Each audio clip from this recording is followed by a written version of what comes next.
Ed, what were the context clues that you got out of this? Again, you said what? Home buyers?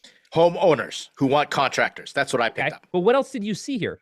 I saw they were frustrated in terms of getting services. Okay. So you saw home improvement contractors, right? Yep. They're small. They're employing less than 10 people. Well, that could mean that we're going to be talking about them. Could be. Yep. Okay. So if we're introducing that constituent as the first person in the narrative, then that should be who we're going to focus on. That should be our customer. Never open up with the first person you talk about that isn't your customer. You're opening your movie with the wrong opening scene. Okay.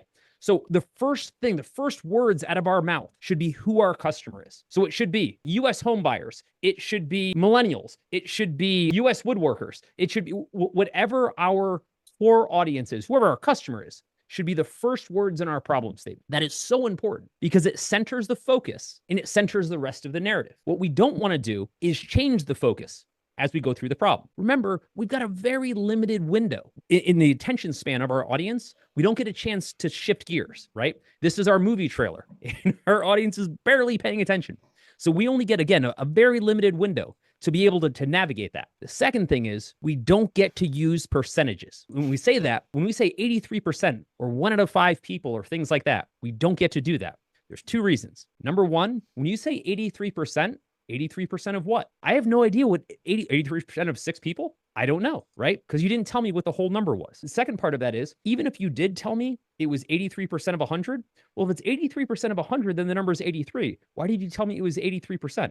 If you already knew the number was 83. And if you knew the number was 83 and you knew that 83 people each spend $1, then tell me they spend $83. As an investor, I just want to know how much money is at play. Don't give me these amorphous statistics. If really I want to know how much money we're talking about, I want you to tell me that US home buyers spend $184 billion on home remodeling. That's what I want to know. I don't want to know that 83% of some amorphous number do something, because at the end of the day, I need to know how many dollars are at play. I want to know who the customer is and how much money is being spent or lost.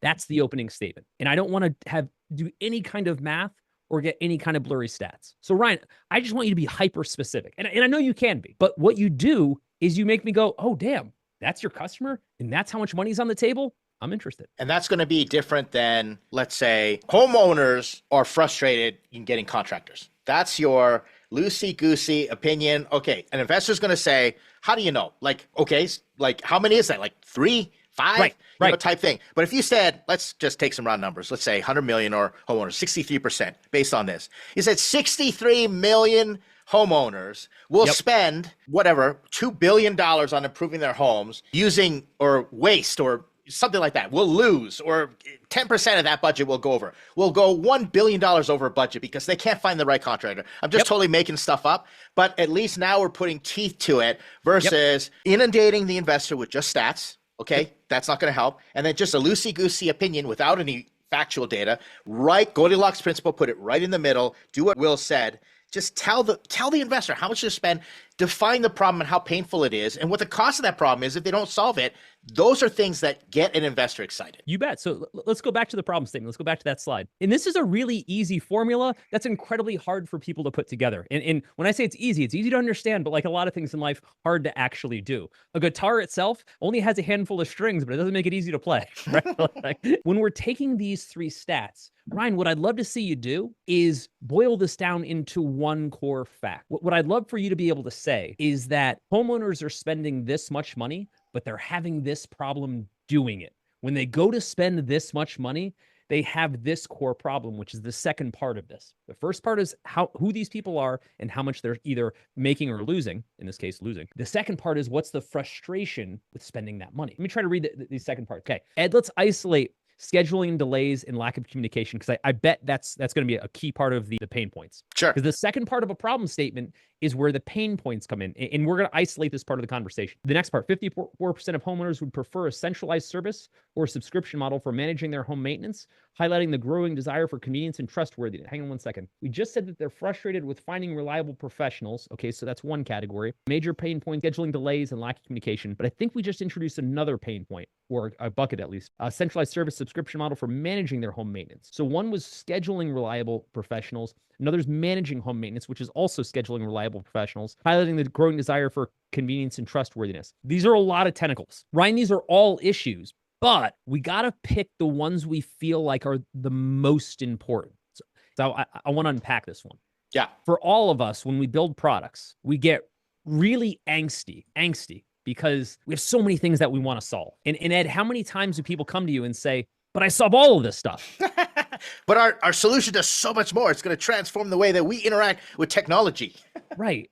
And I get it. It's awesome. It's awesome. Look, I'm not knocking it. Remember, the investors only have what I say so much RAM, meaning they can only store so much stuff. When I mean attention, they can remember like two things on a good day. It has nothing to do with their intellectual capacity. It's they have 900 other things to think about. Best case, on this slide, they will remember one, maybe two things that you just said. You rattle off 20, guaranteed they'll now remember nothing. Now, let me add one other dimension before Will continues. From an investor standpoint, if I'm writing a check, and I've written checks, and I've also had to go and present, hey, LP, I would like all of us to write a check from the fund to this startup. And if I'm on that side of the table and a founder comes to me and says, we solve like 10 problems, even 5 problems, immediately what I start to think is, okay, there's competition, there's going to be work that requires resources. I don't think my money or your money or anybody's money is going to stretch that far, and it's a big risk. I want to know where you are going to go and dominate first. And even if you're wrong, at least we figure it out and move on to the next one. And I totally expect founders to like have to iterate, because usually founders are pretty much wrong always on their first go at it. Yeah. But that's what I'm thinking with my money. So if you hit me with multiple problems, I don't think my money is going to be best spent. And that is a red flag. I agree. Also, if you don't solve the thing that's most important, the rest of the stuff doesn't matter, right? In every product, there's a primary thing that your product does that's the most important thing, that if it doesn't do that, the rest of the stuff doesn't matter. Think about it like buying a car. If you don't like the actual car, right? Maybe it's the style or the fact that the car actually operates as a car, or your phone can't make phone calls. The rest of the stuff kind of doesn't matter. You don't buy a car because it has sweet heated seats, right? You buy a car because you need a car and it has sweet heated seats, right? It has a primary function. So you have to make sure that your primary function, you are badass at, you are amazing at, that you've nailed the primary function. So Ryan, for this one, we've got to take a look at all the stuff you do. Then we'll go through an exercise and we'll stack rank, right? And by priority, what's the most important thing you do? And we'll make sure that gets a headline. And then we'll look at number 2 and we'll say, look, if we did that one thing better than anything, would that be enough to make this interesting? And that doesn't mean throughout the rest of the deck, we can't talk about the other stuff later. But on this slide, with one shot to really capture people's attention, we got to remember, everything we add is dead weight that drags down the focus and the attention and the comprehension of this slide. So if we say, wow, I want it to be 3 things, I'm going to say, okay, but you're sacrificing the focus and the attention of this slide. And it's not minor, right?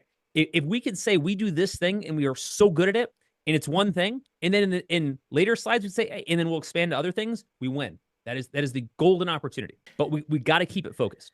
Yep. I wanted to add to what you said, Will, and this is a common issue that I see in these marketplace types startups where they're connecting buyers and sellers. The sellers are always going to say, hell yeah, get me more customers.